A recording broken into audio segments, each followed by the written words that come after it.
আসসালামু আলাইকুম। আশা করছি সবাই ভালো আছেন। আলহামদুলিল্লাহ আমরা বেশ ভালো আছি। ঘুম থেকে উঠেই নাস্তা তৈরি করতে চলে আসলাম। আজকে বানাচ্ছি সাদা খিচুড়ি, সেই সাথে কালো জিরা ভর্তা, আর সাথে থাকবে মরিচ বাটা, ছেলেদের জন্য থাকবে ডিম ভাজা। ভাতটা বসিয়ে দিয়েছিলাম কিছুক্ষণ আগে, তারপরে আমি কালো জিরা ভেজে নিলাম, সেই সাথে পেঁয়াজ, রসুন আর শুকনো মরিচ এই দিয়ে ভর্তাটা তৈরি করলাম এবং পাশাপাশি টেবিলেও নিয়ে চলে আসছি, কারণ ছেলে আবার একটু তাড়া দিচ্ছিল। এমনিতে নাস্তা কিন্তু করে না বাসায় বেশি একটা, আজকে একটু করতে চেয়েছে, তাও একেবারে ইমার্জেন্সি। তো যাই হোক, কি আর করার, তড়িঘড়ি করে নাস্তা আমি টেবিলে নিয়ে আসলাম। এই তো আমি দিচ্ছিলাম আর হাত দিয়ে বারবার বলছিল যে যতটুকু দিয়েছো এর 4 ভাগের 1 ভাগ ও নাকি খাবে।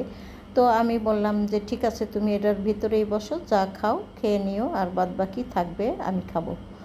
তো এই বলেই কিন্তু ছেলেকে নাস্তাটা দিয়ে দিলাম, কিন্তু ছেলে কিন্তু একেবারে অল্প একটু খেয়েছিল আর ডিম কিছুটা খেয়েছিল, আর বাদ বাকি আমি খেয়েছিলাম।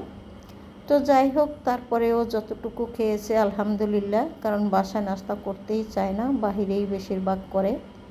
এদিক থেকে কর্তা সাহেব কিন্তু বাজারে গিয়েছিল, তো নিয়ে আসছে কিছু হালকা পাতলা বাজার, সেই সাথে পাবদা মাছ আর রুই মাছ এনেছে, মোটামুটি বড়ই। যাই হোক, পটল এনেছে, সেই সাথে কলমি শাক, আলু।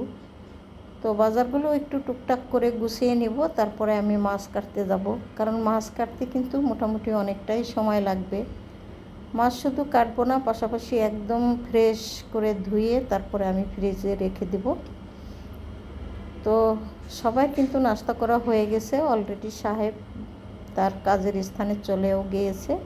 আমি বসে পড়লাম মাছ কাটার জন্য। তো মাছ যেহেতু কেটেছি, আমি কিন্তু আপনাদের সাথে শেয়ার করতে পারিনি, কারণ ক্যামেরা ধরার মতো কেউ নেই, আর ওইভাবে করতে গেলে অনেকটাই সময় লেগে যেত। মাছ যেদিন আনে বুঝতেই তো পারেন, একেবারে দিনের অর্ধেকটা সময় মাছের পিছনে চলে যায়। এই কথা বলার একটাই কারণ, অনেকেই দেখবেন ভিডিওতে বলে যে মাছ ধোয়া হয় না, তবে আমার মাছগুলো দেখে বলেন যে কীরকম ধুয়েছি, একদম সাদা পকপকা বা ধপধপা হয়ে গেছে। আর অনেকে মাছ ধোয়ার পরে দেখবেন মাছ রান্না করতে গেলে বাটির ভিতরে রক্ত সহ পানি পড়ে থাকে, সেরকম মাছ ধোয়া কিন্তু আমার মোটেও পছন্দ না। তাদের ভিডিওতে কমেন্ট করে এবং তারা এই সবের উত্তরও দেয়, সেজন্যই বললাম কথাগুলো। তবে এখানে আমি কিন্তু রান্না করতে চলে এসেছি, যেহেতু মাছ কাটাকাটি করেছি, অনেকটাই সময় চলে গেছে।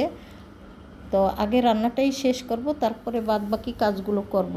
এবং পাশাপাশি আমি কিন্তু কিছু কিছু কাজ রান্নার ফাঁকে ফাঁকেও করব, সেগুলো আপনাদের সাথে হয়তোবা শেয়ার করতে পারবো না। এত দৌড়াদৌড়ি করে যদি কাজগুলো করতে যাই তাহলে কিন্তু আমার অনেকটাই সময় চলে যাবে, আর রান্না বা খাবারটা খেতে সবার দেরি হয়ে যাবে।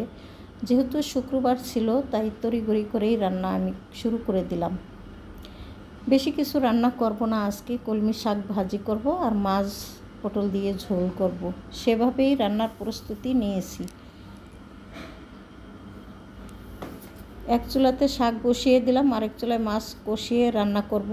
মাছ অনেকেই ভেজে রান্না করে, তবে আমরা কষিয়ে মাছ রান্না করতেই বেশি পছন্দ করি এই ধরনের মাছ। তো মাছটা কষিয়ে উঠিয়ে নিলাম, এখন সবজিগুলো কষিয়ে নিব, তারপরে ঝোলের পানি দিয়ে আমি মাছ বলক ওঠার পরে দিয়ে দেব। এইভাবেই আসলে আমরা মাছ রান্না করে থাকি, তবে বিভিন্ন সময় বিভিন্ন রকমভাবেও করি। সবজিটা কষানো হয়ে গেছে, ঝোলের জন্য পানি দিয়ে দিব এখন, তারপরেই আমি মাছে ফুটে ওঠার পরে মাছটা দিয়ে দিব। তো রান্নাবান্নাগুলো কেমন হলো কমেন্টস করে জানাতে পারেন। একেবারে শুকনা মরিচ দিয়েই কিন্তু শাকটা আমি বাগার করে নিলাম। এখানে ইচ্ছা করলে আপনারা রসুন দিতে পারেন, তবে আমি মাঝে মধ্যে রসুন দেই, মাঝে মধ্যে দেইও না, তবে না দিলেই আমার কাছে বেশি ভালো হয়। একদম শাক বসানোর সময় কিন্তু কাঁচামরিচ, রসুন আর পেঁয়াজ দিয়েছিলাম। এইভাবে কাঁচা রসুন শাকে দিলে কিন্তু শাকটা খেতে বেশি ভালো লাগে। মাছগুলো এখন আমি অ্যাড করে দিব, তারপরে হালকা একটু জাল দিয়েই মাছটা নামিয়ে নিব।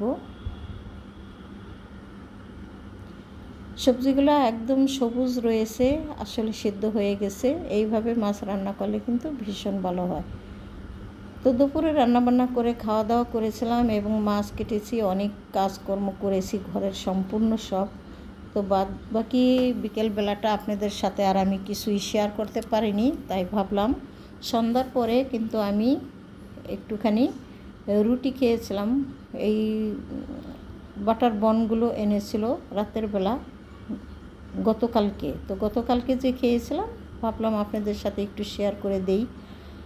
তো এই বাটার বন খেতে আমি আবার ভীষণ পছন্দ করি, সে কারণে মাঝে মধ্যে আমার হাজব্যান্ড বাসায় আসার সময় আমার জন্য নিয়ে আসে।